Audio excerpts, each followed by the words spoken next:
Hello class, today we are going to talk about the Pythagorean Theorem.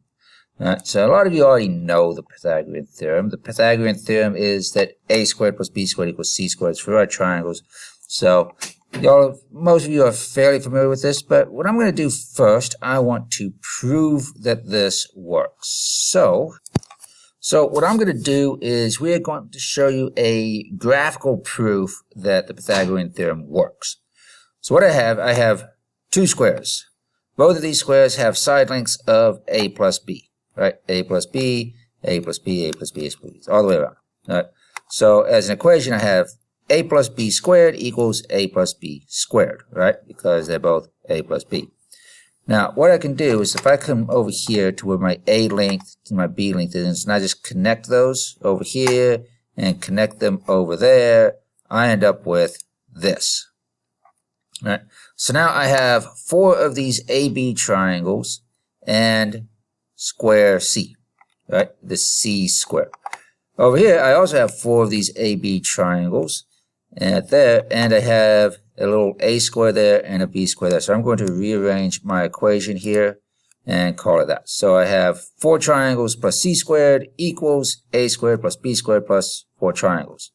Well, I can subtract the same things from both sides on here algebraically, or I could just, delete all of these triangles and get rid of 4 here, and I get rid of 4 there, and I'm just left with c squared over here is equal to the a squared plus the b squared.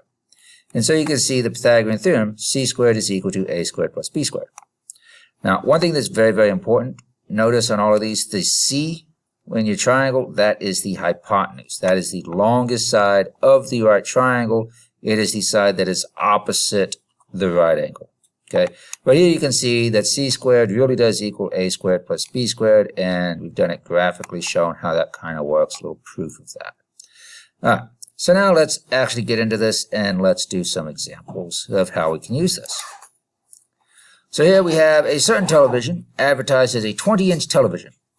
Okay, and that is the diagonal length of the television. Okay, the width of the TV is 16 inches. We want to know how tall is the TV. So the diagonal length is 20, and that's how they size all of your screens. If it's a 20-inch screen, that is the diagonal size. That's not how long it is here. The screen on your computer monitor, when they tell you it's a 15-inch screen, that's the diagonal. So this is a 20-inch screen, which means it's actually 16 inches wide. We want to know how tall is that. Well, if you notice that this diagonal does divide our rectangle into some right triangles. And since I've got the right triangles, that means I have Pythagorean theorem. A squared plus b squared equals c squared. Remember c squared, that is the long one, is c. That's your hypotenuse. So when I plug things in, I know c and I know one of my legs. Doesn't matter which one, a, b, either one is which. We don't care. So I'm just going to take the one I know and plug it in for a. So I have 20 squared equals 16 squared plus h squared, the height of my TV right there. All right. So then first thing we're going to do is we're just going to see what is 20 squared, what is 16 squared. Just stick those into your calculator. And you have 400 is equal to 256 plus h squared.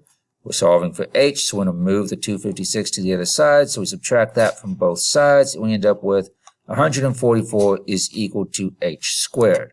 Now, I don't want h squared, I just want h. So to undo squaring something, we're going to do is we're going to take the square root, like so. So we're going to square root both sides. So over here, it's going to cancel out that square and just leave us with h. And over here, we have the square root of 144, which is 12. So the television is 12 inches tall. All right, not too bad. Let's take a look. Let's do one more here. So we have this knight's circumference. He is trying to rescue a damsel trapped in the tower. The damsel's window is 50 feet above the ground. The tower is surrounded by a 15-foot wide moat. To the nearest foot, how long does circumference's ladder need to be to save the damsel? All right. So here we've got a little picture. We've got a tower 15 foot tall to the window. Got the ladder, and it's got to be 15-foot wide moats. Can't stick the ladder in the moat. Got to stick it on the ground. So, again, we have a right triangle, which means we have Pythagorean theorem. C squared is equal to a squared plus b squared. So we're just going to plug in. C squared is, I don't know. That's the ladder, right? That's the hypotenuse. It's across from that right angle. That's one I don't know. I do have to know both of my legs. I got 15 foot. I got 50 foot. It doesn't matter which one is A or which one is B. It's all the same. All right. So we just plug it in. C squared is equal to 15 squared plus 50 squared. We can stick this into our calculator to figure out what that is. And that is 2,725. So C squared is 2,725. I don't want C squared. I just want C. So again, we've got to get rid of that square by taking the square root. So we're going to square root both sides. That cancels out the square here. And we take the square root of 2,725. And we get some ugly decimal. All right, so C is approximately, not exactly, but approximately 52.202, and then it's going to be blah, blah, blah, other stuff. Let's see, we wanted to round this to the nearest foot. And so, to the nearest foot, the ladder needs to be 52 feet long. All right? Which means it's going to hit just below the window, but that's okay. It makes it easier to step out onto and climb down. So we're all good. All right. So that is Pythagorean theorem. It's not a big deal. Pretty simple stuff. And important to know, in a right triangle, C squared is equal to A squared plus B squared. But what if it doesn't? What if C squared does not equal A squared plus B squared? Well, then it's not a right triangle. Okay. So for example, what if I have a triangle and it has side lengths of 9, 12, and 13? Okay. Let's try this. Let's plug this into our Pythagorean theorem. C squared equals A squared plus B squared. C is always the big one, so that'll be 13, and A and B are the 9 and the 12. We don't care which one's which. So we just plug that in. 13 squared equals 9 squared plus 12 squared. Multiply that out. 69 equals 81 plus 144. Combine that over there. And 69 does not equal 225. 169 is less than 225, and therefore this is not a right triangle. All right. What this is, if you look at this, this is an acute triangle. All right. And anytime C squared is less than A squared plus B squared, you will have an acute triangle every time. All right. So let's take a look over here. What if I have 8, 18, and 15 are the side lengths of my triangle? Again, 18, that's my biggest one, so that's got to go in for C. And so we have 18 squared equals 8 squared plus 15 squared. Multiply those out. Add them up.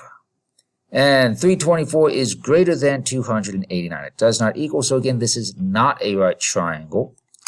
All right, what we have here is this, obtuse triangle. And anytime your C squared is greater than A squared plus B squared, it will be an obtuse triangle.